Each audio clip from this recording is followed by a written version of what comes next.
Topic today is going to be how to buy a printer by myself, Tom Kreuzer. As I mentioned earlier, if you missed it, you can mute your audio and turn off your video till the Q&A after the formal presentation. You can use the chat to ask a question or to comment during the presentation. And the handout is out on the PC Club website in the past meetings area. Agenda, we'll cover some club status stuff first. Then we'll get to our main topic. Future meetings, we have a question and answer where you can ask a question, and if we don't have enough questions, we talk about current topics. The next one is June 2nd, usually the first Tuesday of the month, and it's all done online. Our next general meeting is June 17th, and that will be an online-only meeting also. That'll be on email tips and tricks. From advanced to basic, how to organize, to how to take control of your email. Then we also have a Macintosh Special Interest Group. Their next meeting is June 19th, so you're welcome to join that. And then down at the bottom here, we have a save the date. Paula has reserved Green Mill again this year for our end of summer, although we're just getting into summer. We're always planning there, and our end of summer is going to be Wednesday, July 29th at the Green Mill, and we'll be sending out a sign up for the meeting probably in June there, starting in June. So save the date there. Officers, Jim is our president, Linda is our vice president, Paul is our membership secretary, Andrew is our treasurer, Chuck is our recording secretary, Mike Griffin is our MacSig, Paula is our director at large, and I'm Tom Kreuzer, I'm a director at large also. Members old and new can pay your dues to Paul Ebert. You will get an email when your membership comes due. We don't just do it on a calendar basis. It's whenever you join the club. If you joined in March, you'll get your notification in March. And also just a reminder, if you're changing your email, make sure and notify us, because that's the way we keep in touch and send out notices. If you do have suggestions for topics, you can email your ideas for topics or talk to any of the board members. We're always looking for people to volunteer to present. Could be some hardware or software that you use at work or at home. And if you don't feel uncomfortable presenting, we do have a monthly eBytes newsletter. You can write a short or a long article for that.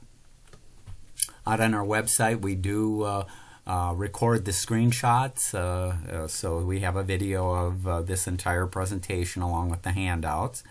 And we have a deal section, we have the monthly newsletter, and there's the link to it.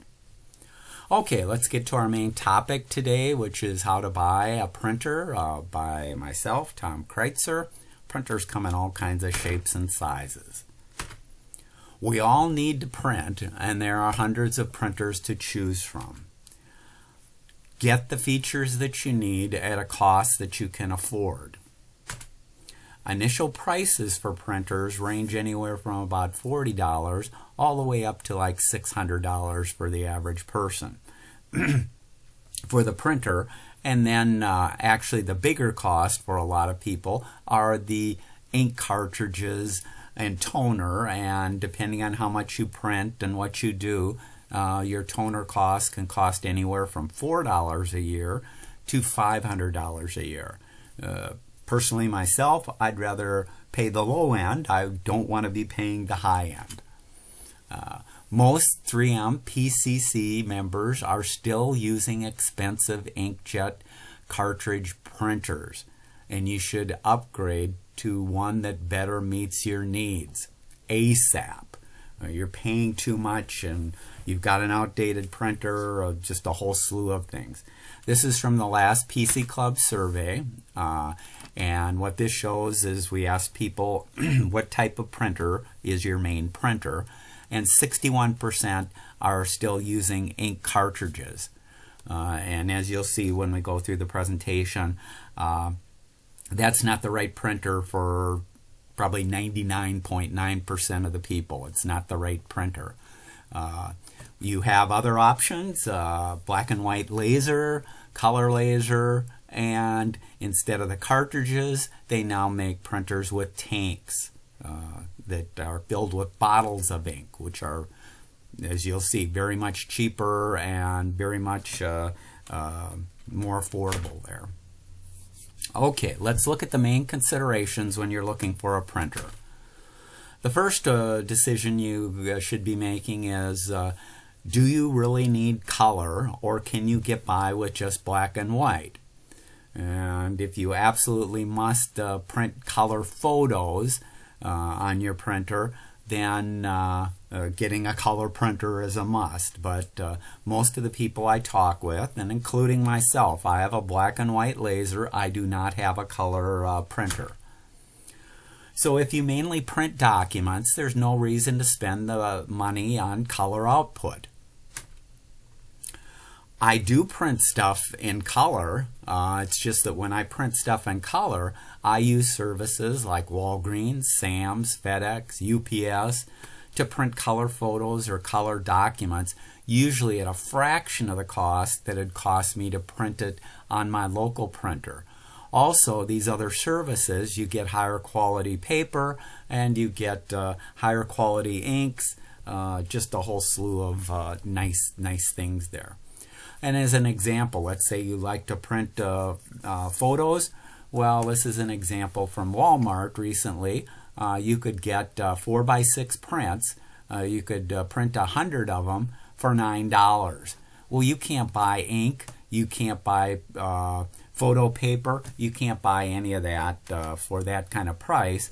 Plus, it's a case of the quality is much higher and the paper is better. Okay, what's another main consideration besides black and white? Well, the next one is, do you need an all-in-one printer? And when we say all-in-one, that means that it can scan, it can do a copy, and it can also do printing. Or do you just need a printer? So here's a couple of examples. This one, you can make copies of documents, you can scan photos or documents. This one over here does not have any scanning capability. You can't, you can't copy a document. It's just strictly a printer. Now, most of the printers out there today are the multifunction or all-in-one printer like this.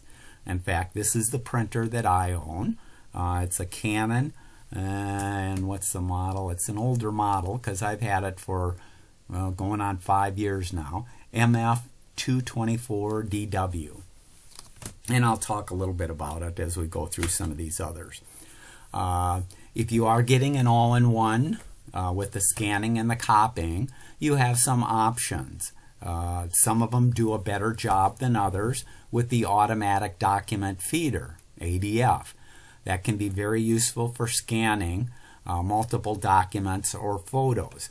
So if you have let's say you have 20 photos that you want to scan, instead of putting them one at a time on the flatbed and scanning the photo there, you can put the stack in and you can have it go through. That also works if you're copying or printing out documents that are on two sides there. And that gets us to our next option there. Does it support scanning on both sides automatically? So if you do want to scan on both sides, do you have to manually flip the photo or the document, or does it support what's called a duplexer? Then you have the scanning resolution, and I mentioned here a minimum of 1200 by 1200 dots per inch.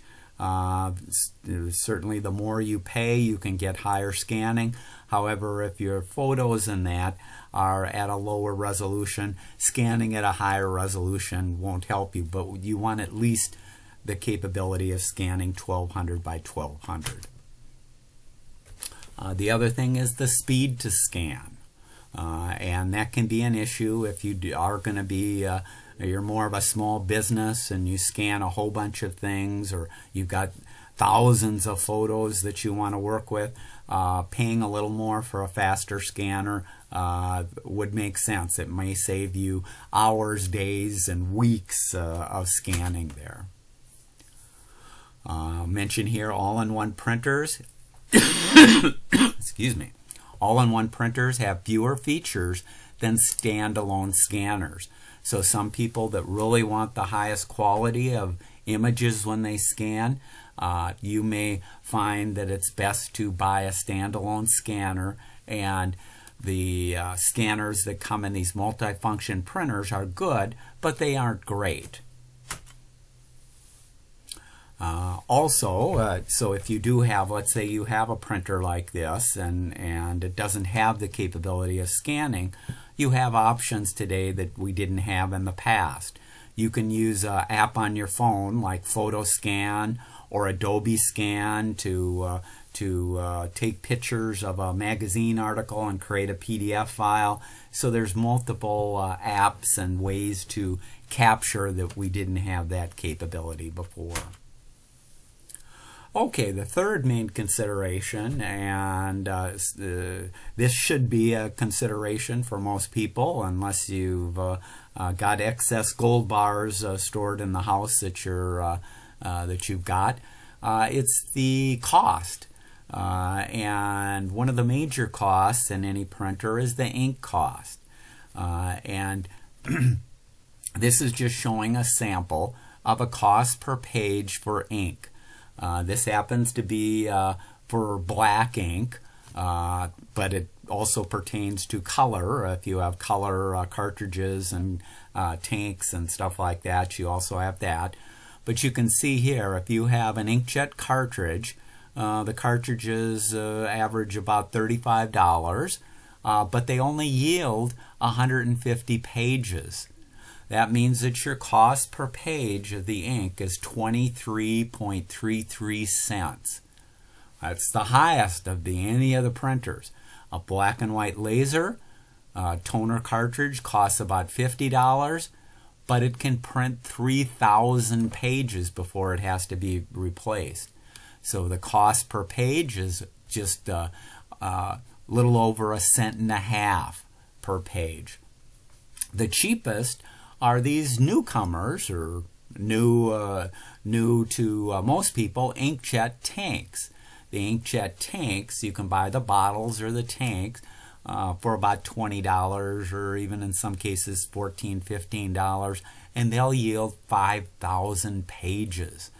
That comes out to less than 1 cent per page, 0.4. So that's the cheapest. That's the cheapest per page for the ink. So when comparing your total cost, what you want to take into consideration is the initial cost of the printer, and then that cost per page is important, and you want to base that on how many pages a month do you print. The next chart I show, I'll go over a couple of different scenarios there. And then I recommend that people replace their printers about every 6 years. So this is what's the total cost of all the ink and the initial cost of the printer over the 6 years that you use the printer. And let's take a look at this next spreadsheet here. So we have the different printers and their initial cost. And so if we look here, here's a inkjet cartridge printer, and you can get them you can get a good one for $100, or in some cases even less. But if you look at for the 6 years, if you print 30 pages a month, which, you know, if you figure that out, that's roughly 1 page a month, and most people print out more than 1 page a month. Your cost over that 6 years, including the initial cost and the ink cost, are going to range from $316 to $550. If you print 100 pages a month, so that's roughly 3 pages a day, your costs go up to $820 to $1,600. And if you print 200 pages a month, your costs are $1,540 to $3,100. And inkjet cartridges, some of the magazines will say it's best if you, it's the best option if you do very low volume printing. I, on the other hand, say they're not good for anything. If you have an inkjet cartridge, get rid of it as soon as possible and replace it. Because most of us print more than 1 or 2 pages a day, the equivalent of 1 or 2 pages a day. And so you want a printer that isn't costing you an arm and a leg. So let's look at, here's a black and white laser. You can get very good black and white lasers for $230 or even less than that. You'll see them for $160 and that. But you can see their cost over the 6 years. If you print 30 pages a month, over that 6-year period, you may have only bought 1 toner cartridge. So you got 3,000 pages out of the initial cartridge, and all you needed over that 6 years was another 3,000 pages printed there. So the cost is relatively low there. You can see if you print 100 pages a month, yes, the price goes up, but you're saving compared to the ink cartridge. And also if you have the 200. It's best for black and white text printing. It's not good at, obviously, color photos or graphics. And we'll talk more about color laser printers, but they aren't as good as inkjet tanks either. The last category is the inkjet tank. You're going to pay more up front for it, but because it uses these tanks or bottles instead of the cartridges, over that life, even if you just print 1 page a month there, your costs are going to be relatively low. If you print 100 pages, you can see now it is the lowest cost option of any of these three, and if you print 200 pages a month, it's the lowest of all of them. So it's the best option if you do need color printing. It's worst for if you do low volume printing. And we'll talk about the inkjets a little bit later because ink doesn't last forever. It usually goes bad after 2 years. It has a shelf life, and there's other problems if you're not consistently using the printer, and that the heads can get clogged. Okay, so what are some other considerations when looking at printers? Well, speed. If you print longer documents, you'll want a laser printer. Laser printers are just going to always print faster than some of the others. Inkjet printers claim to be fast, but rarely live up to their claims. Higher-end models of inkjets and lasers have higher print speeds than their basic models. So if you are going to print a lot and don't want to wait, you may want to spend a little more money up front to get something a little bit faster. Inkjets and lasers do, both of them, take time to wake up and start to print each job.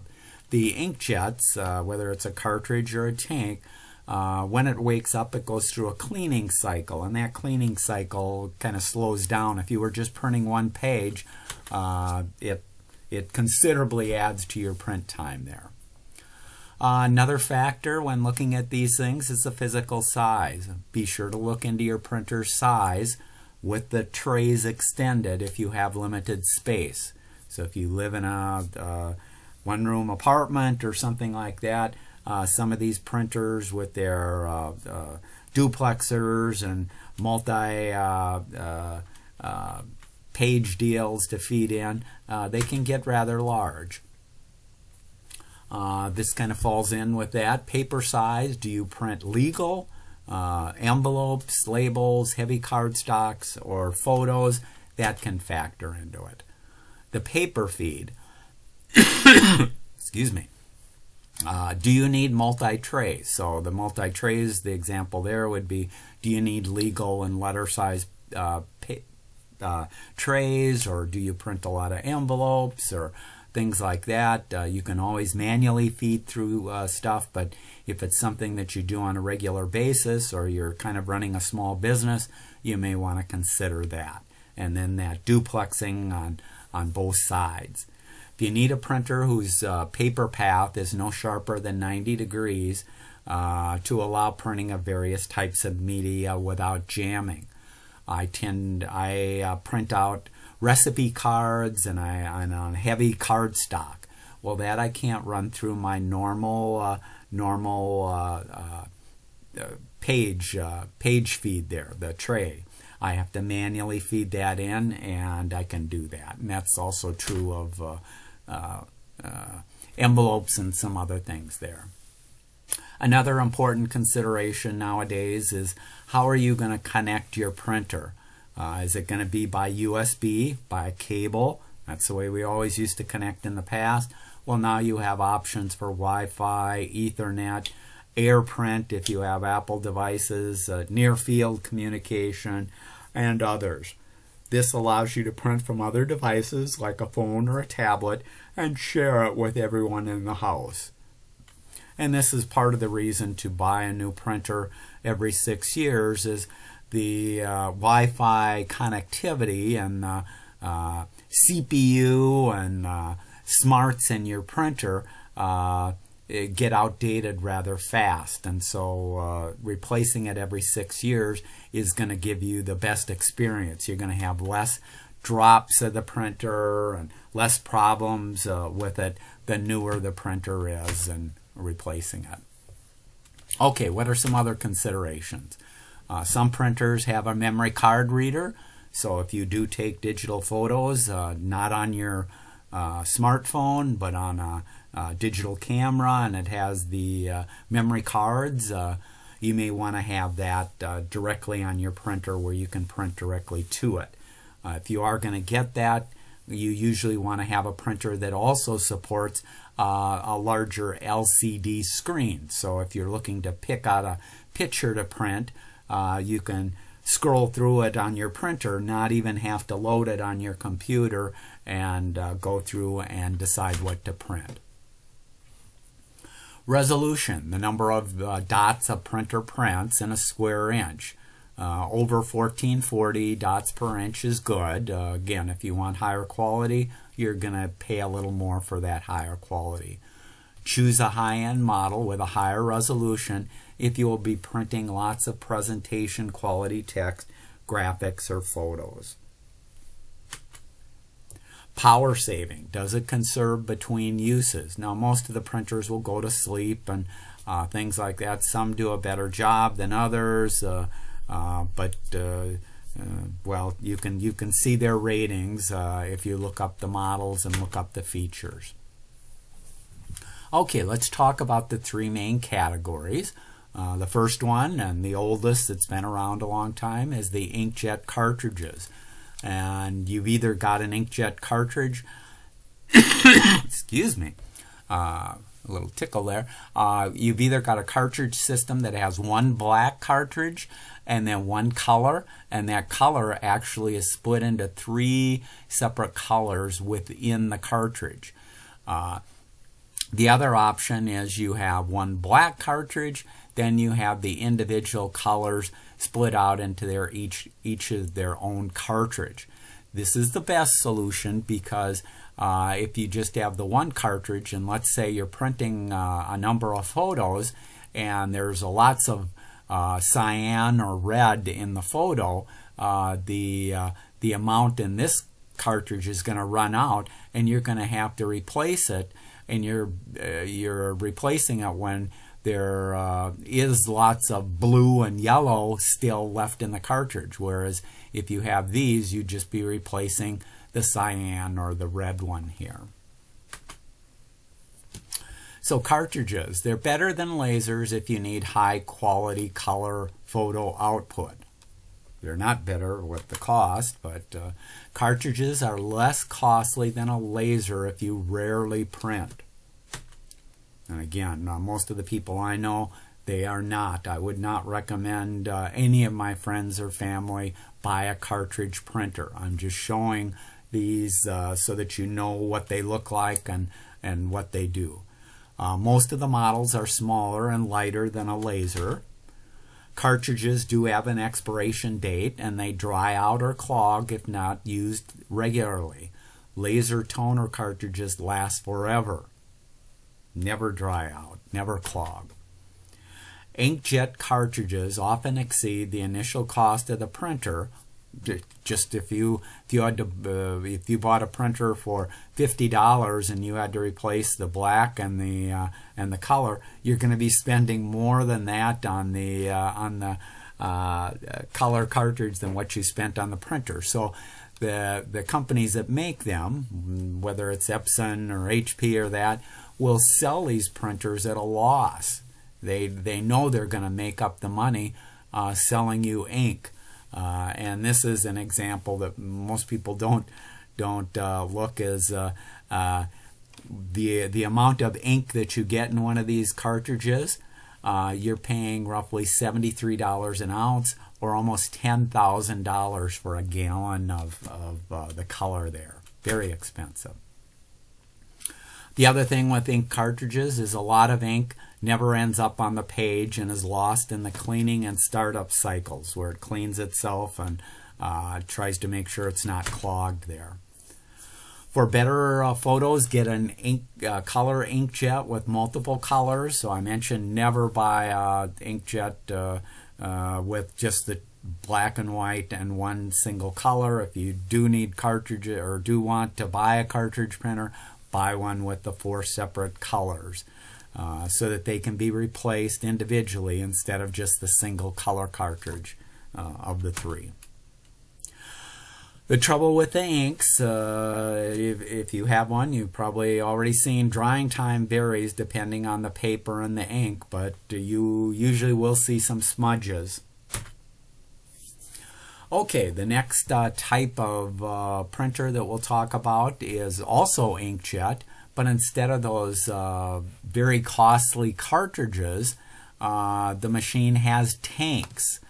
So this is an example over here. There's tanks over here. So you still have the basic black, and if you have color, you usually have color, you have yellow, magenta, and cyan colors. But you use these bottles, and these bottles contain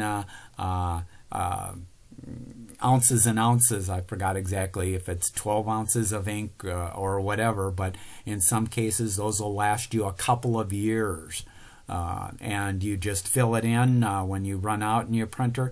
You take the bottle and put some into the tank, and you're not having to buy those expensive cartridges. They use refillable reservoirs to replenish with a bottle instead of the costly cartridges. They cost more up front than a cartridge printer, but you save long term buying the bottles of ink for as little as $12, and they may last you 2 to 3 years for a bottle. The ink does expire after about 2 years, so if you don't do a whole lot of printing, and that you can end up with the ink you're having to buy new bottles there. But it's never going to be as expensive as the individual cartridges. Okay, the last category of printers is the laser. So here's a laser printer here. Laser printers provide faster print speeds, lower cost per page than the ink cartridges, and a clean look of the finished product. Lasers have a higher upfront cost, but lower cost per page using the toner cartridges. Like I say, my Canon printer that I purchased, when did I get it? 5 years ago. I think I got it about 5 years ago. It took me 3 years before I had to buy a new toner cartridge, because the toner cartridge will print out between 3,000 and 5,000 pages. And so for the time that I've had that printer, I've only had to buy one toner cartridge so far. Toner cartridges never expire, so they aren't like the ink that have an expiration date. Lasers are physically larger than most inkjets, so they do take up more space, especially if you've got a multifunction for the feeding in of the photos and the documents and things like that. Lasers aren't intended for glossy photo stock or other specialty papers. That's whether you have a color laser or a black and white laser. They aren't as good at photos as the inkjet. A laser can print pages one on top of each other without the ink saturating or smudging or going through like you have with an inkjet. There are color lasers, but the output is best for text, text, business graphics, charts, and the like, and they really aren't made for photos there. So, like we talked about earlier, if you do want to print photos at home, you're best with a inkjet tank. But most people that I know, and when I talk with them, don't have to do a lot of color printing, and that's where you can send it out. I live a couple of blocks from a Walgreens. I can print it, I can walk down there, and I can get it. And like I say, it's cheaper, better, faster, all the way around. Okay, what are some tips? First tip, hopefully those people that do have the cartridge printers are now saying, I better upgrade and I better buy a tank or I better buy a laser printer. When you do buy it, never just plug the printer in. You must use the setup install and follow the instructions exactly to get the scanning and the Wi-Fi set up correctly. Too many people I know maybe had a USB cable to their printer before. They buy a new printer and they hook it up, and Windows does its magic and puts a printer driver out there, and they're happy that they can now print. The problem is that did nothing to set up your scanner, did nothing to set up some of these other features and functions that you get with modern printers, and you certainly never were stepped through how to set up the Wi-Fi if you want to use it for your other devices, for your phones and tablets and family in the house. So you do want to go through, and specifically the instructions will tell you, do not plug it in. Do not plug it in until the setup or the install tells you to. And usually what you do nowadays is, since these printers don't come with a CD or floppy disk, the printer will have a QR code. You scan that with your phone or go out to the vendor's website, and it'll download the setup or the install program and step you through it and set everything up correctly. That's the only way to get your printer set up correctly. I also mentioned the first thing that you should do, like any other item that I talk about, technical item that you buy, whether it's a smartphone or a TV or anything there, you should go out to the vendor's website and search for the full PDF manual from the vendor's website. And so on these printers, you'll probably see a document with several hundred pages on there, and it'll talk about how all these things are set up, and if you're having trouble connecting, or if this you have a jam, it'll tell you and have pictures and things like that. So you want to have that available. Download it to your PC or that, so that when you do have a question or want to troubleshoot or anything like that, you can look it up. I mentioned earlier, don't keep your printer longer than 6 years. Replace it. A new printer will have faster speed, have less problems, it has new rollers in it, it has updated Wi-Fi, it has a faster scan, and it has better security. So just because your printer is still working, kind of like saying, well, gee, my smartphone is still working, I'm going to continue to use it. Well, no, just plan on replacing it about every 6 years.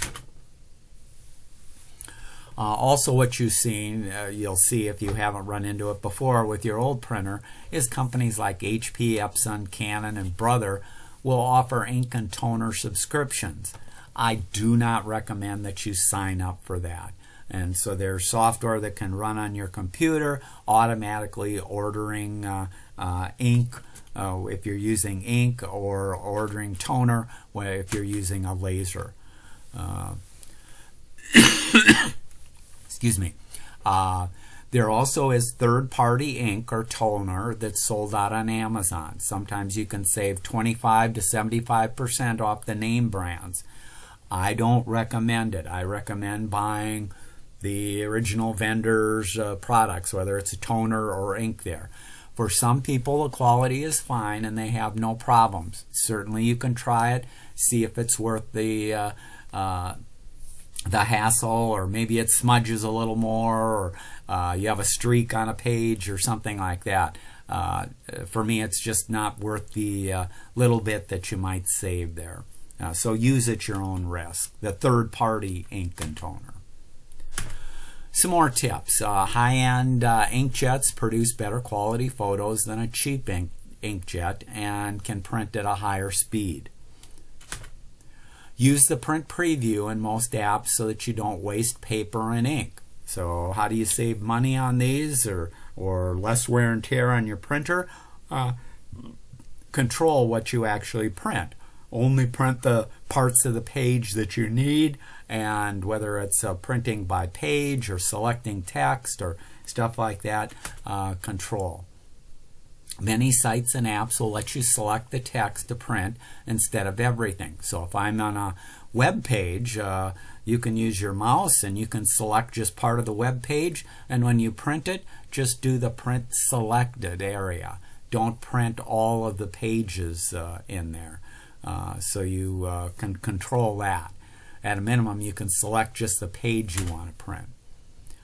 Also, I know people that'll go through, and we just filled out our taxes, and they'll go through and print out a physical copy of their taxes. I don't recommend that. Instead of printing out your taxes or receipts or other info, print to a PDF file and skip the paper. Digital is always better. And store that PDF in a folder, and it's going to be available. Hopefully that folder is up on the cloud and is available from any device anytime that you want. Okay, where to buy? Where should you buy? Once you've finalized your list of requirements, check out some of the large comparison review sites like PC Magazines, Tom's Guide. Again, it's not my site, but it's a good resource there. Consumer Reports, and there are some others, but be careful what sites you go out to, because most of the other sites, somebody's getting paid for giving a positive review. So the ones I list there are not getting paid and will give you honest reviews. Read the user reviews and note the comments regarding reliability, ease of use, if there are hardware issues or defects that people have found with the printer. Once you've identified some potential candidates, I highly recommend that you go to a Best Buy, a Staples, or another store to see the printers in person. That'll give you an idea, even though you see the specifications and how wide and high and stuff like that is. See it in person. And if you're going to be using the control panel, is it a color control panel? How big is it? Can you read it? You can check out the printer and see if it's the right one for you. When you're ready to buy, you don't have to buy it at the Best Buy or Staples or any of the stores. Consider buying from an online vendor such as Amazon in order to get the best possible price. Your ink or laser cartridges can be bought also on Amazon. The thing there is plan ahead a little bit. So like with mine, with the toner cartridge, it's a case of you don't want to run it until it's completely out, and then you wanted to print something out today or tonight, and you don't have a cartridge. So you can check and see how many pages are left on your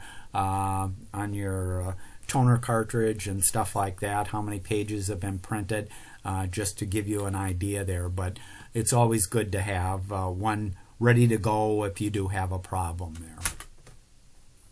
Check reviews if you plan to use compatible or that refilled recycled cartridges due to the quality issues. Okay, these are some recommendations from Consumer Reports. Here's their recommendation of the budget smart tank model, Epson Eco Tank, $299. Good all-around inkjet Brother MFC for $100. Budget laser printer. This is the multi-function printer, $160. And so you can see some of these others. Tom's Guide, they're recommending more of the small business and that, more higher volume, but you can take a look out there. PC Magazine, this is some of their recommendations also, and you'll see they've broken it down, and they have a color laser if you are interested in a color, and some of the other options there. Okay, questions, comments, you can unmute yourself, and let me do this. I'm going to stop sharing and turn on my video.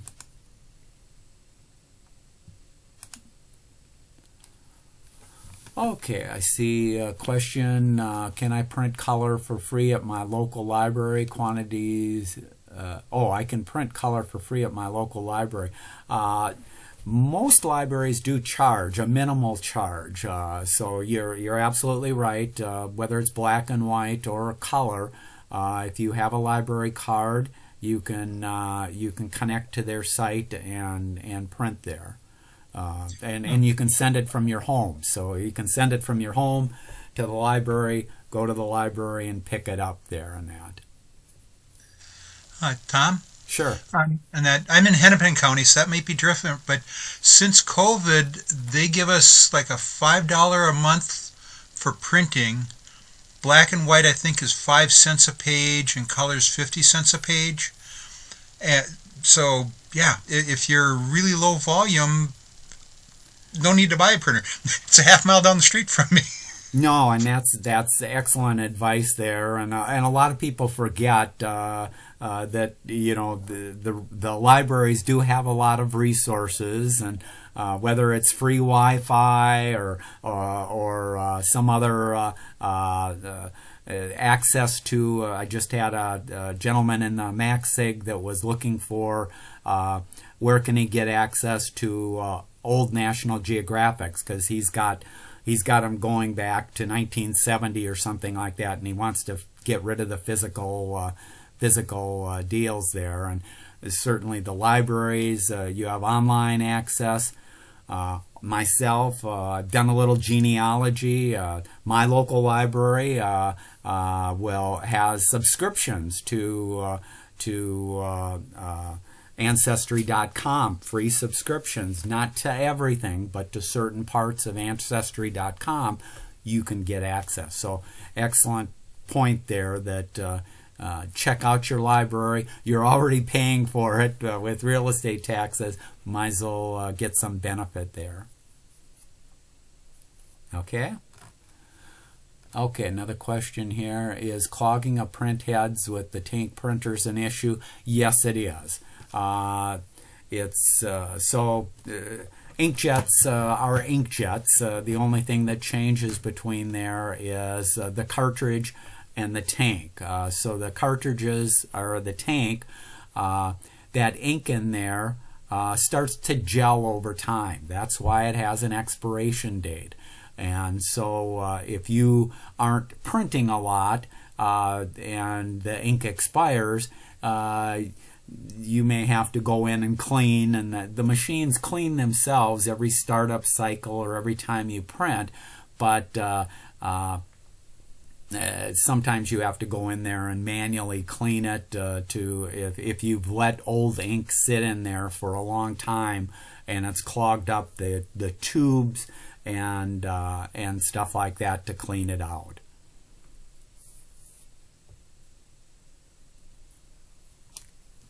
Okay, and then also any questions about that, the heads themselves?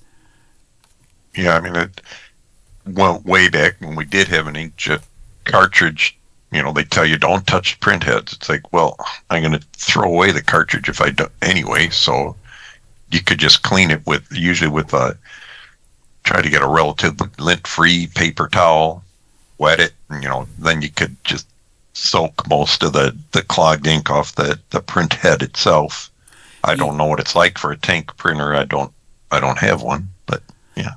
It's not as easy as the cartridges to clean, because the cartridges, the design had to make it so that the cartridges were traveling across there, and so if you opened up the case, the cartridges would move out to the middle and you could easily get it out.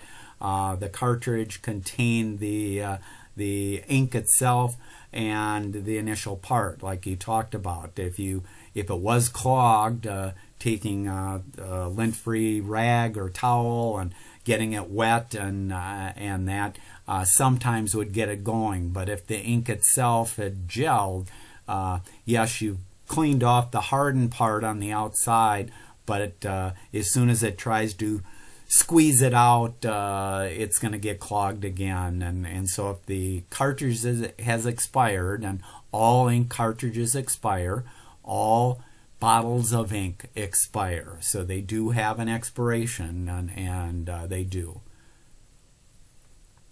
Okay.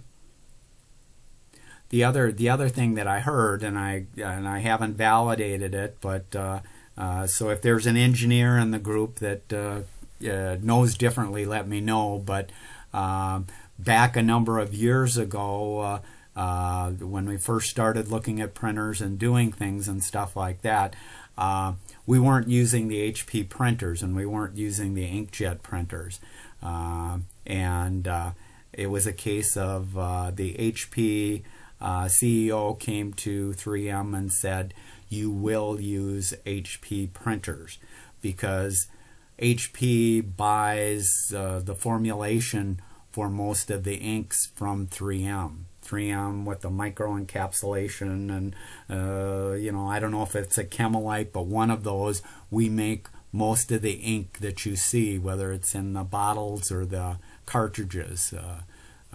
You just won't see it at the company store. You can't buy it in bulk at the company store. But so 3M was more or less forced to go the ink route with HP, with the printers and with the laptops. They were told no more buying of Dell or IBM. You will be buying HP. If we're going to buy your ink, you're going to buy our products.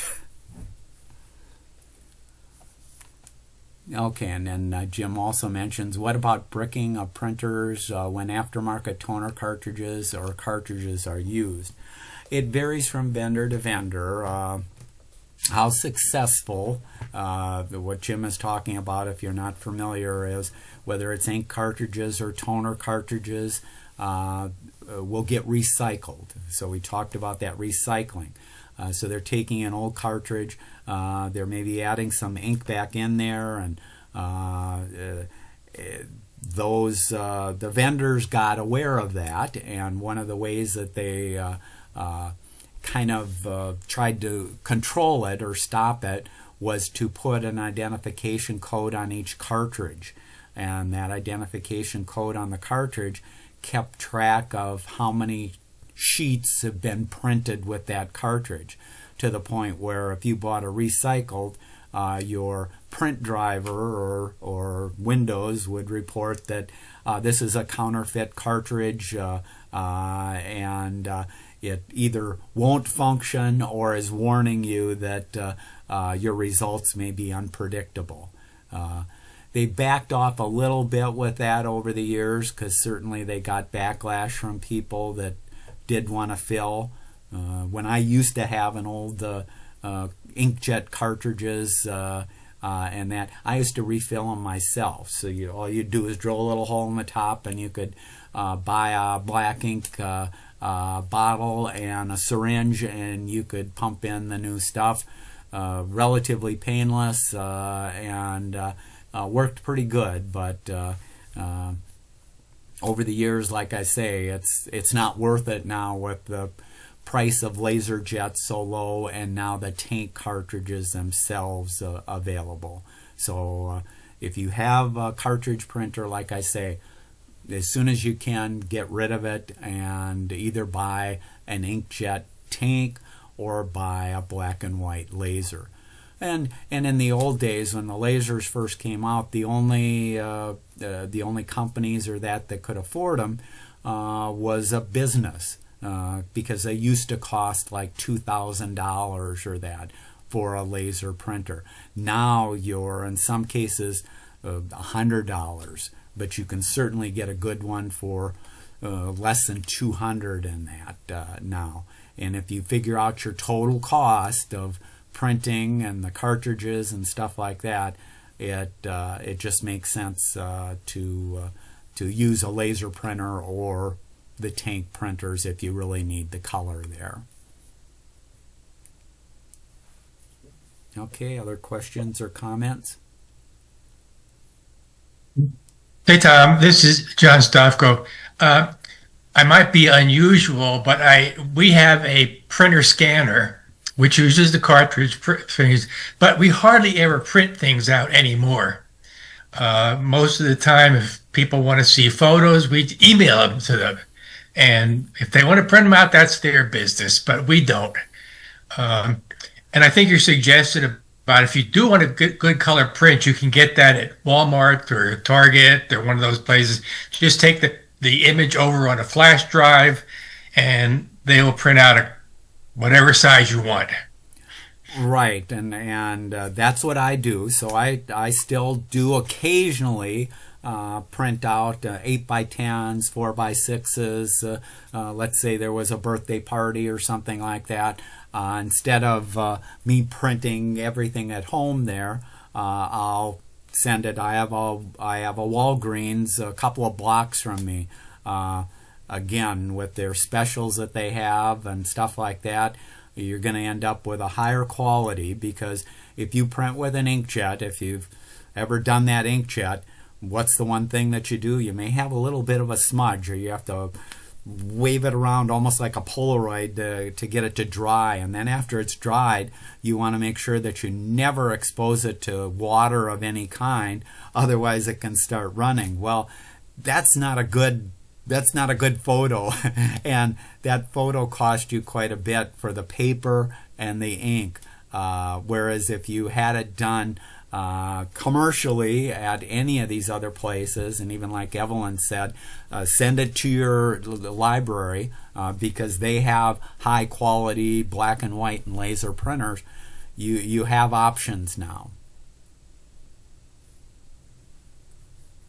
Okay. But if you do need the color or want the convenience of the color and stuff like that, you'll see in our survey we do have a few people with a color laser printer. The color laser printers are good if you are printing out, let's say, web pages that have text in different colors. Well, that's a good use of a color laser to differentiate that. Color laser printers, though, are not high quality photo. None of them are going to do high quality photo. If you want high quality photo and you want to print it out at home, then definitely buy a tank. And for most of the people, I'd say your decision is the black and white laser or a color tank printer. If you don't print that much, the black and white laser is going to be your best bet, because again, the cartridges never expire. Chances are you'll buy that first printer. It comes with a toner cartridge. It'll last you maybe 3,000, and depending on how condensed your pages are, there's not as much printing on there. You may get upwards of 5,000 pages printed out of that one cartridge that came with your printer there. So some people never have to buy a cartridge, toner cartridge for their printer there. Okay. Other questions or comments?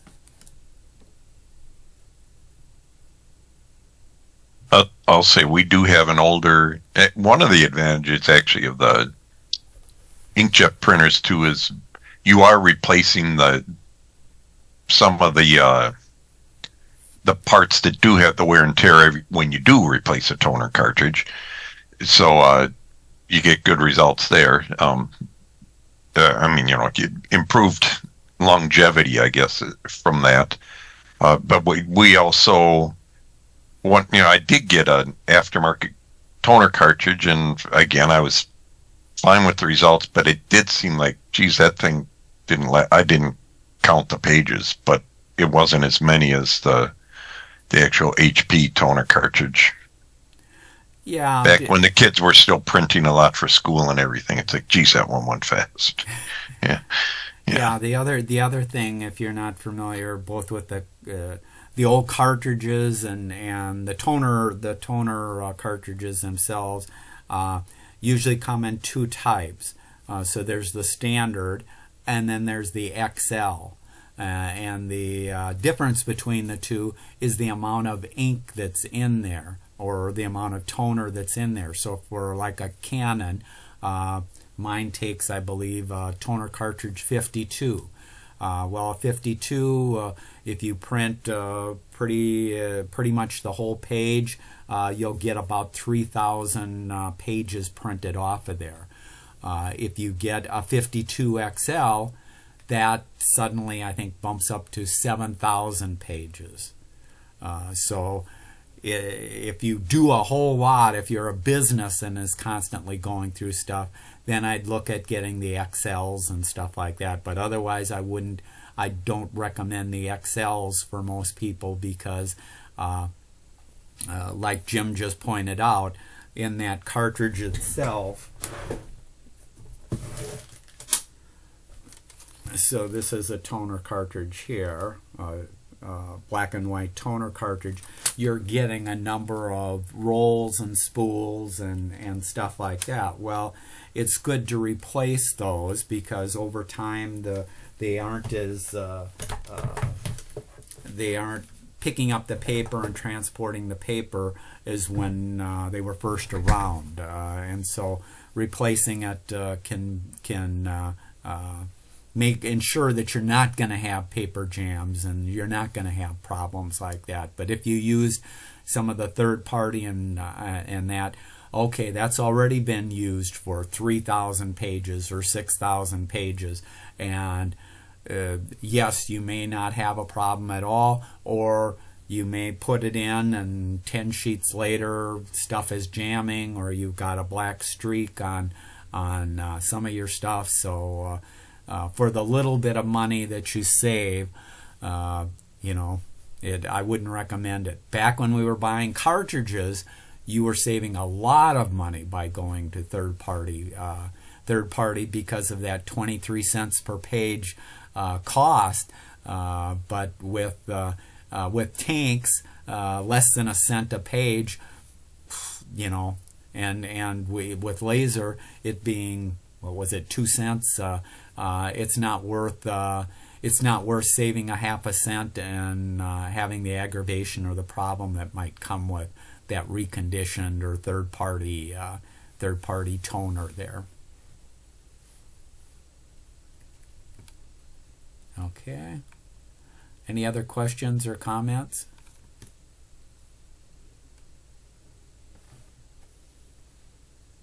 Now, we didn't talk about 3D printing. That's a whole nother subject. But certainly there are some of those.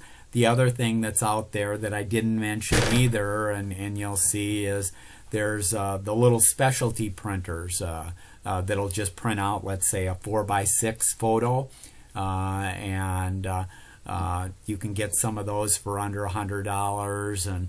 And so if you do want to print out an occasional photo or stuff like that, that's an option. But again, I would suggest to most people, if you can get by printing them at some of these other places, or even like John said, when I share photos, the majority of stuff that I share is access to online albums. I'm not, having to do a lot with physical photos there as much as we used to there. I will say too, back to the libraries, if you are interested in 3D printing, check out what your library has. It's not going to be necessarily the latest and greatest, but if you want to dabble or just, try making some stuff, some libraries have those kind of things that you could use too. Yeah, check the library. If your local library does not have it, they're usually familiar with these maker spaces. So there's maker spaces, both for knitting, but also for 3D and other craft type things or stuff like that. So there's a ton of resources around, and might as well take advantage of some of that stuff. This is John Stoffel again. I actually never thought of checking out the library for resources of this kind. And we're right across the street from the central library here, so I should do that. Yeah, like I say, I got involved with their genealogy, so I don't use Ancestry.com, but I can go there and I can connect to Ancestry, and I have access to a number of their databases for free out there. Also, it's a case of and I'll put in a plug specifically for Ancestry type things, is once a month at my local library, which is a couple of blocks from me, the Highland Park Library in St. Paul, they have a genealogy. So it's 2 hours a drop in.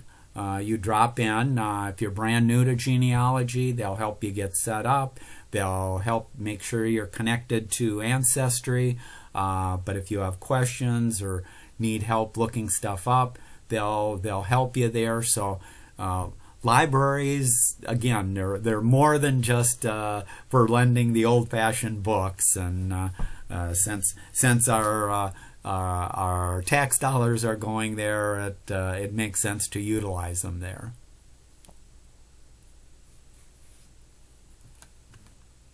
Okay. Any last question or comment?